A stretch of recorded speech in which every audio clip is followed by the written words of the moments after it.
Hello everyone, a very pleasant day to you. Dati Baba Ahmed, I never declared to contest for presidency. PANDEF sets up mediation team to resolve Rivers political crisis. Ayodele Fayose speaks on Rivers crisis. I never expected Fubara Wike fallout. Ohafia kinship disputes, power struggle, allegations, and escalating tensions in Okun Aku. On a foreign scene, Iran medics describe overwhelmed hospitals as protests continue. A very good day to you and welcome to First News Port Harcourt. I am Becky. Also, another news in full. The former vice presidential candidate of the Labour Party, Dati Baba Ahmed, has dismissed reports suggesting that he recently declared his intention to contest the presidency. Speaking via a media interview, Baba Ahmed clarified that his comments had been misinterpreted, stressing that no such declaration was made. According to him, his recent public remarks are limited to reaffirming his membership of the Labour Party amid growing political discussions about the future direction of the party and its key figures. He acknowledged that while political possibilities may exist in the future, no announcement or decision has been made at this time. He added that any declaration of interest would depend on the Independent National Electoral Commission timetable and the party's internal processes. The submission I made was that one will have to wait for the INEC timetable and for the party to make the call for people to indicate their interest. I did not declare, he said. Baba Ahmed also criticized the role of social media in amplifying misinformation, urging professional media organizations to ensure accuracy. Moving on to Rivers State, the Pan-Nigerian Delta Forum PANDEF has intervened in the escalating political crisis in Rivers State, urging all parties involved to shed their swords and embrace peace in the interests of the state and the Niger Delta region. PANDEF expressed concern that the political disagreement involving the Minister of the Federal Capital Territory, Nyesom Wike, Rivers State Governor Similayo Fubara, and the Rivers State House of Assembly could degenerate into total lawlessness if not urgently addressed. In response, the Board of Trustees and the National Executive Committee of PANDEF on Friday constituted a 7-member reconciliation committee to mediate and resolve the crisis. The committee is headed by former Attorney General of the Federation, Kanu Agabi.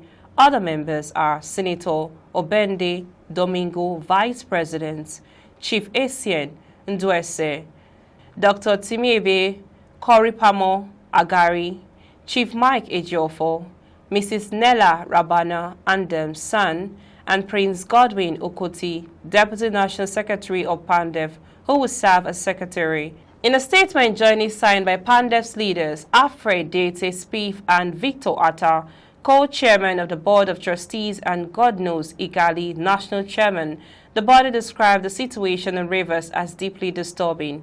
PANDEF emphasized its non-partisan stance, describing itself as a unifying and motherly platform for the South and called on all actors in the crisis to embrace dialogue, tolerance, and political accommodation.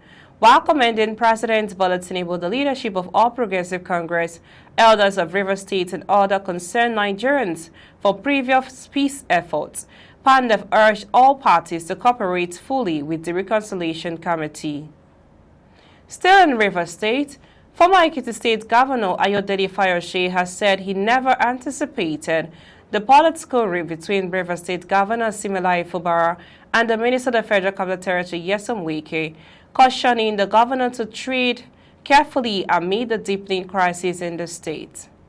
Fayose spoke via media interview where he reflected on the breakdown of the relationship between Wike and his political protege, which has plunged the state into prolonged instability. He said he never knew this thing would ever happen between Rivers State Governor Similayo Fubara and the FCT Minister Nyesom Wike. He disclosed that he was present at Fubara's inauguration and had personally advised the governor against falling out his predecessor. Fayose's comments come against the backdrop of renewed political tension in Rivers State despite several reconciliation efforts, including presidential intervention. He also spoke about his long-standing loyalty to the PDP, saying it did not prevent him from speaking frankly about the party's challenges, stressing that honesty should come before sentiment. He also reiterated that he openly supported President Bola Tinubu during the 2023 presidential election, insisting that he did not act secretly or deceptively. Moving on to Abia State, the unresolved kinship dispute in Okon, Aku, Ohafia local government area, Abia State, has assumed an alarming and volatile dimension as grave allegations are now being leveled against the Deputy Governor of Abia State, Right Honorable Ikechukwu Emetu. Multiple community sources contend that the unrest is being aggravated by the alleged abuse of executive authority and political influence. Ohafia local government area, the ancestral homeland of the deputy governor, is renowned for a time-honored traditional system. The kingship stool rotates exclusively within a designated ruling lineage. This arrangement, firmly rooted in custom and upheld by a communal consensus, endured uninterrupted for generations. However, this long-established order reportedly came under threat following the 2023-2024 political transition, coinciding with emergence of the Labour Party-led government in Abia State. Credible accounts from within the community indicate that the crisis was triggered by alleged efforts to upend this traditional framework through the proposed installation of a monarch from a lineage or community outside the recognized ruling family. It is further alleged that the preferred candidates for the throne maintains a long-standing personal relationship with the deputy governor, including reported logistical support during widely publicized fuel distribution exercises.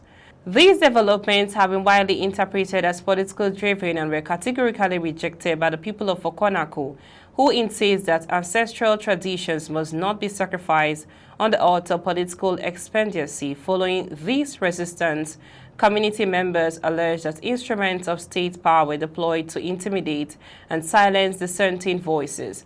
The situation deteriorated dramatically on Friday, January 2nd, 2026, with the killing of Honorable Igwe Akuma, a young man reportedly attacked at the height of this conflict. The tragedy is further compounded by the fact that the deceased was scheduled to wed on January 6, 2026, just days after his death. Community sources allege that the violence was perpetrated by hired thugs, allegedly sponsored by influential political actors. While these allegations are yet to be judicially determined, they undeniably warrant an immediate, thorough, and transparent investigation.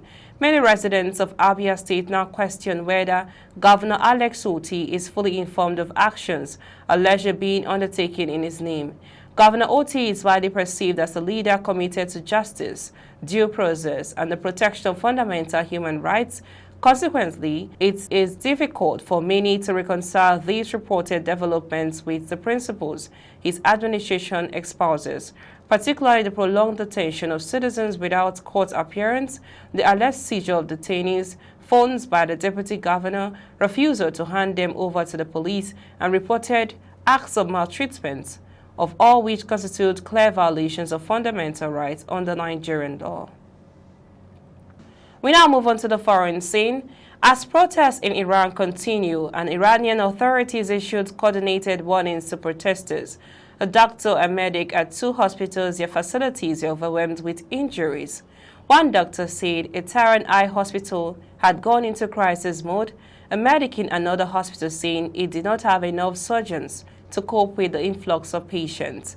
On Friday, U.S. President Donald Trump said Iran was in big trouble and warned, "You better not start shooting because we'll start shooting too."